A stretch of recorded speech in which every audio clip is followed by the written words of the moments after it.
আপনি মানিকগঞ্জ যায় বায়াত মুরিদ হইতে হবে এমন কোনো কথা না। পাক ভারত এশিয়া উপমহাদেশে 126টা হক তরিকা, কয়টা? 126টা হক তরিকা। 4টা তরিকা মশহুর হইছে, প্রচার প্রসার হইছে। এর মাঝে একটা তরিকা হলো চিশতিয়া সাবরিয়া। চিশতিয়া সাবরিয়া তরিকাটার এটার মূল সাজারাটা হুজুর আকরাম সাল্লাল্লাহু আলাইহি সাল্লাম পর্যন্ত, সুবহানাল্লাহ কোন। আমরা এই তরিকার সবক আমাদের হলো 21টা, কয়টা? 21টা সবক। 21টা সবক আছে। আপনি যদি নিয়মিত যদি আপন শাইখের হুকুম যদি ফলো করে সকাল সন্ধ্যা যদি 2 বেলা যদি জিকির করতে পারেন, তাহলে দেখবেন দাদা হুজুর কাবলা রাহমাতুল্লাহ আলাইহি বলছিল যে জিকির করতে করতে করতে করতে দাও জিকিরের থেকে কি বাইরে। সুবহানাল্লাহ। আমার আপনার আমি তো দাদা হুজুর কাবলা রাহমাতুল্লাহ আলাইহি পাই নাই, কিন্তু উনি থাকাকালীন দাওয়াত পাইছি। তার কারণ আমি তো ছিলাম টেন্ডল, কথা বুঝবেন না? টেন্ডল ছিলাম তো, মানে বুঝতাম বেশি। যেই বুঝা বুঝতাম মানে শয়তান আমার কাছে ফেল, কথা বুঝছেন?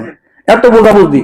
ওই যে মাঝে মাঝে কয় যে জানতে জানতে কি হইছি জানোয়ার, এই মনে করেন হাইওয়ান ছিলাম, কথা বুঝছেন? এত জানা জানতাম, এত বুঝা বুঝতাম, পীর কিরে আবার যে বেটা। তো যাই হোক, দাদা হুজুর কাবলা রাহমাতুল্লাহ আলাইহি থাকতে দাওয়াত পাইছি, যাই নাই।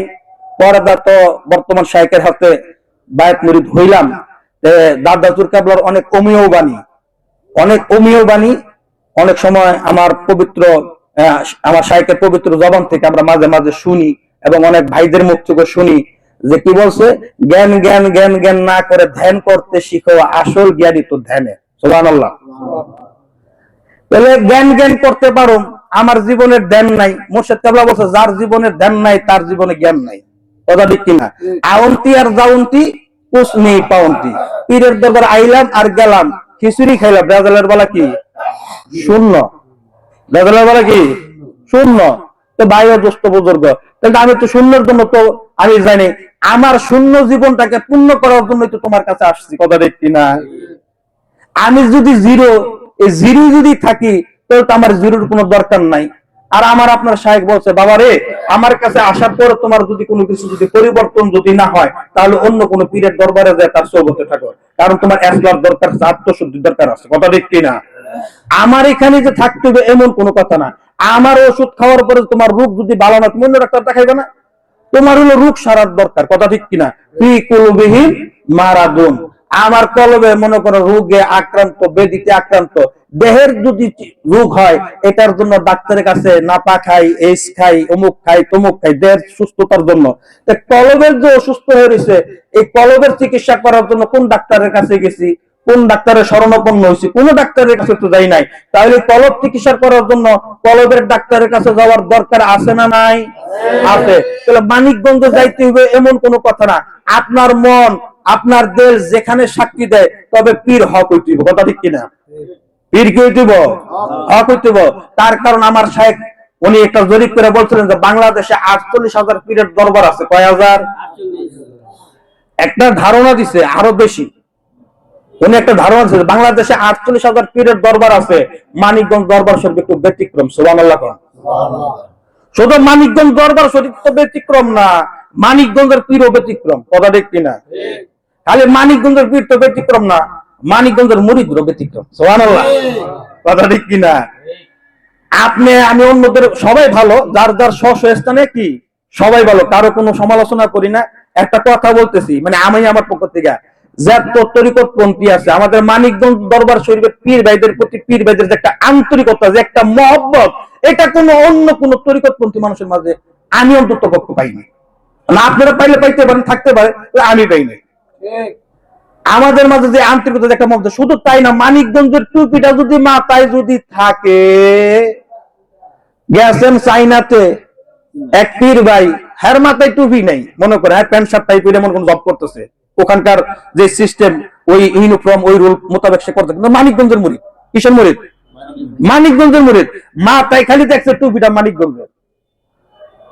দূর দায় আপনার মনে করেন আন্দাদার দরবার ধরে মনে করেন নাকে মুখে সুম্মা দেশ বাইক হয়ে আসিল এতদিন, দুটা চোখের পানি ফেল ফেল করে সারবার করবো, আব্বা কেমন আছে আগে ডাকো।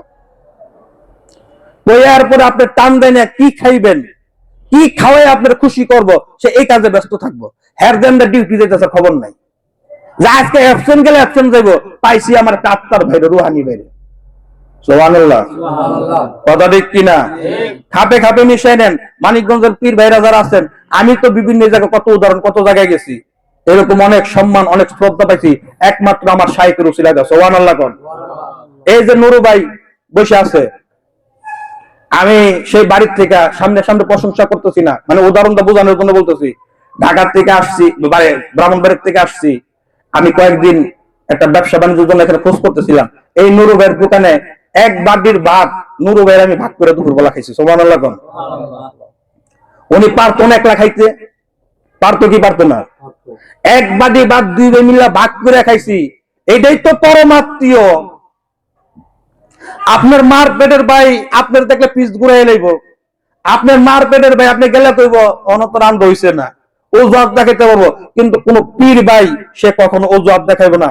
এক প্লেট ভাত, একটা রুটি 4 জন মিলে ভাগ করে এক গ্লাস পানি খেয়ে রাত্রিটা পার করে দিব, তারপর তাদের কোনো অভিযোগ নেই। সুবহানাল্লাহ।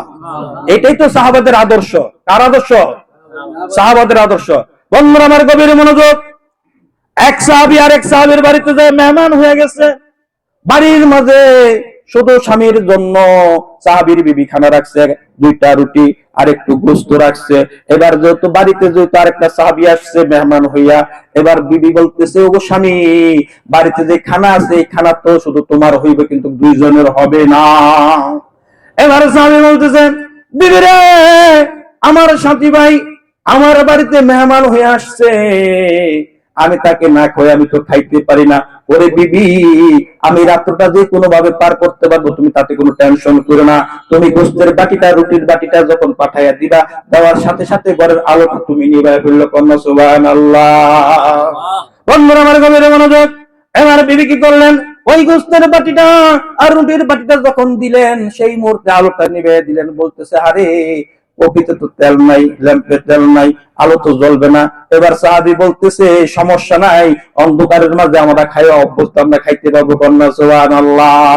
এবার ওই যিনি মেহমান ওনারা বলতেছে, ও ভাই তুমি খানা শুরু করো বিসমিল্লাহ কইয়া। আমিও খানা শুরু করি বিসমিল্লাহ কইয়া। এখন উনি বিসমিল্লাহ মুখে বলছে আর খানার বান ধরছে, মানে খাইতেছে, বুঝাইতেছে। ওই সাহাবী ভাই মেহমান তো মনে করতেছে খাইতেছে আমার ভাই, আর উনি মনে করতেছে উনি খাইতেছে। এইভাবে কি করেন, উনি মেহমানদানি করলেন। এটাও তো সাহাবাদের আদর্শ। কথা ঠিক কিনা? সাহাবাদের আদর্শ মানে কি?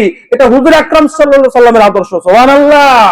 তাহলে এই আদর্শ মানিকগঞ্জের মুরিদদের মাঝে আছে না নাই? মুরিদদের মাঝে আছে। তার মানে কি পীরের মাঝে এই আদর্শ আছে। কথা ঠিক কিনা?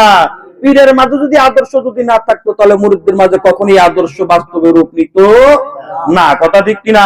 এই জন্য এমন একজন দরদ ভরা মানুষের কাছে বায়াত মুরিদ হইতে পেরে আমরা ভাগ্যবান। কথা ঠিক কিনা?